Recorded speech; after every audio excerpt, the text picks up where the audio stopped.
So I got a dog. That happened. It's not something that I really expected. I always grew up with dogs, and my wife and I have been talking about getting a dog for a little while, but it seemed like the timing was never right. You kind of realize the timing's never going to be right, but also we just weren't sure what we were gonna get. My wife and I have very different ideas of what we're looking for. I want a dog that is militant, that is going to obey my every command, and then I also want a dog that's going to protect my family. I frequently battle raccoons at my house. We have seen baby bobcats, which means that mama's nearby somewhere. I probably see bears at my house at least every 3 months, and then I'm pretty sure I saw mountain lion turds. It's just kind of a scary place when my kids are outside playing all the time. On the other hand, my wife wants a dog that's just gonna lay there. And that's about it. And if she wants to pet the dog, she can call the dog over to get pet.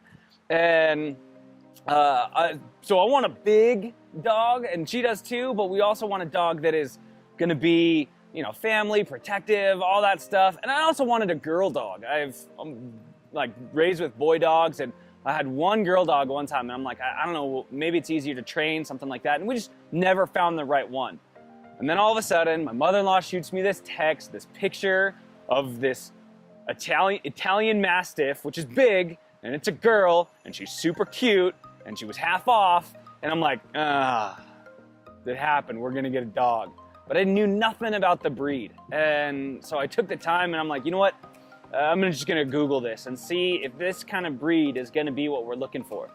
And sure enough, I found out that it's super intelligent, that it's super protective, that it's kind of all the stuff that we're looking for, but also that it'll just kind of sit there and relax later on. And so it seemed like this is what we were gonna do. But what I realized is although this Cane Corso Italian Mastiff has super high intelligence, its trainability is only kind of halfway. And so I'm like, well, what's that all about? And so I went online and I did some research and I studied some more and I studied some more. And basically what I found out is this dog is crazy intelligent, but it's also big and powerful. And so because of that, it can learn and grow and train, but as soon as it gets bigger and it gets smarter, it gets to this point where it goes, hold up, who's really in charge here?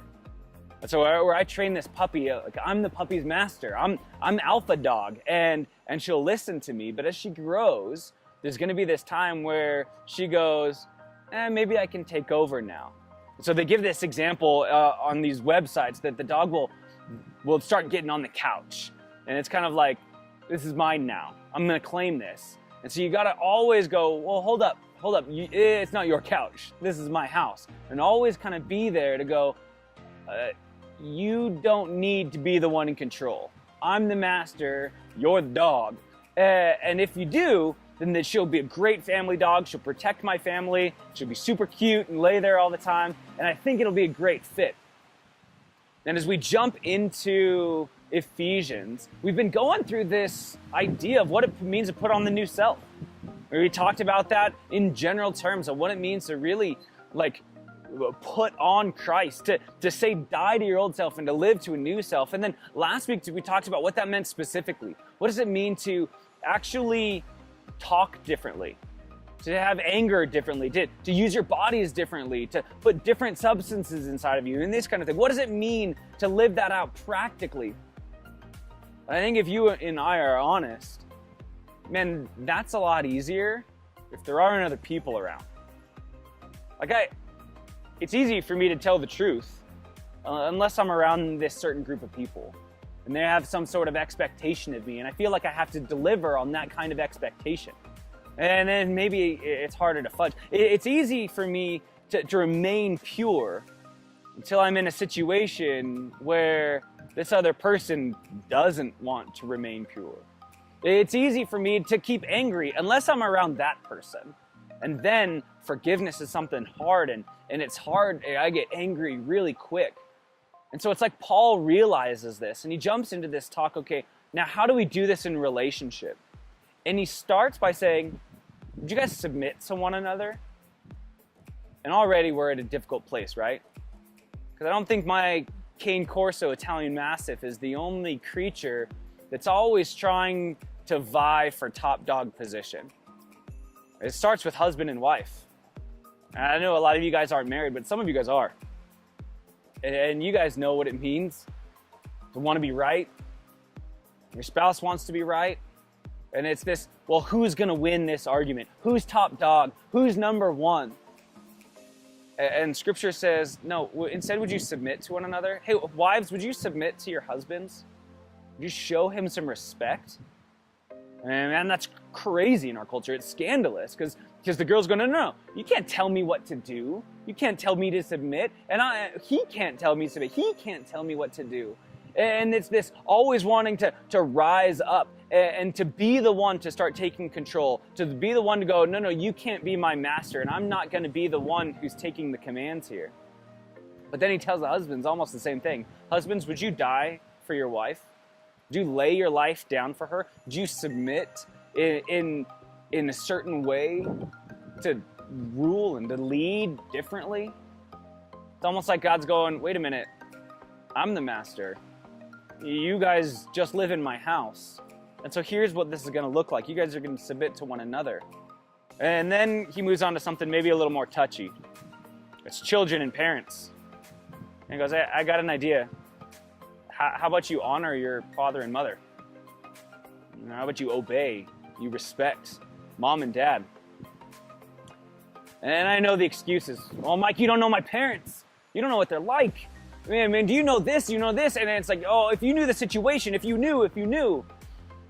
And it's almost like we started off young and innocent, and then we got more intelligent, and then we got bigger, and we got stronger, and we wanted to take control, and we wanted to take charge. We wanted to claim our own rule and reign and authority. And Scripture's like, you know what's better? Is if you just submit and respect. Now, I get it. Respecting mom and dad is tough.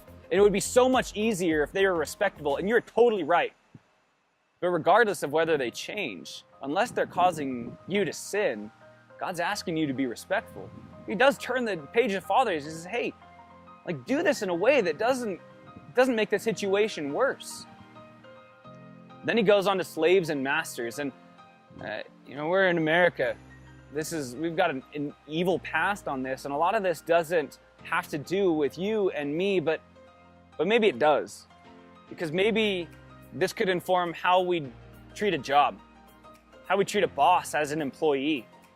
And so going through as the employee, as here the slave, you go, you know what? I'm going to submit and love and honor my boss, even who's not a Christian, even who doesn't believe what I believe, because in doing so, maybe I'm honoring Christ. And one day when we're the master, we can love and support our employees in a way that shows them value, the way that Christ shows us value.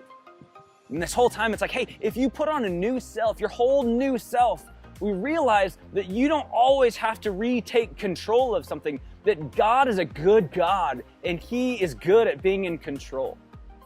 No matter what relationships you're in, no matter how you're doing this, you can be somebody who puts on a new self in all of these different stuff. And is it going to be hard? Absolutely. It's going to be hard. Make no mistakes. But you've got a good God, and He's got things taken care of. And he goes, ultimately, isn't this all about God anyway? Wasn't it God who took on humility and submitted Himself even to the point of death on a cross? And isn't it God who is leading the church the way that a husband leads a wife? It is the way that God that rules as a father over His children. And isn't it God who rules as a master over us, His bondservants? And it's like maybe no matter what we're doing, we can do it in a way that honors God as Father. This week, I want you guys to jump into it. Figure out what it means to take on this role of not trying to be top dog, of loving and respecting other people. Maybe it's a boyfriend or girlfriend. Maybe it's just friends. Maybe it's your parents. Maybe it's at work or school as a student and a teacher relationship, or whatever it is, and realize maybe I can live this as if I'm living to God. I encourage you to read through it and say, what does it say? What does the Bible actually say, and does it mean what it says? What does it say about us people? What does it say about God, and what do I do about it? As you guys are chatting through, what do I do about it? I encourage you to get practical here. In a couple of weeks, instead of doing home teams where we sit around and watch these videos, we're gonna get out and we're gonna actually serve somebody in our community. We're gonna take this and we're gonna put it into practice. We are gonna serve instead of talk about service. And so talk about what it means to submit to one another and make somebody else's life better, and then figure out, okay, well, how can we do this in our community? Maybe in our schools or at some place in our community and in church and that kind of thing. Guys, I love you, and I cannot wait to hear how your discussions go. Have a good day.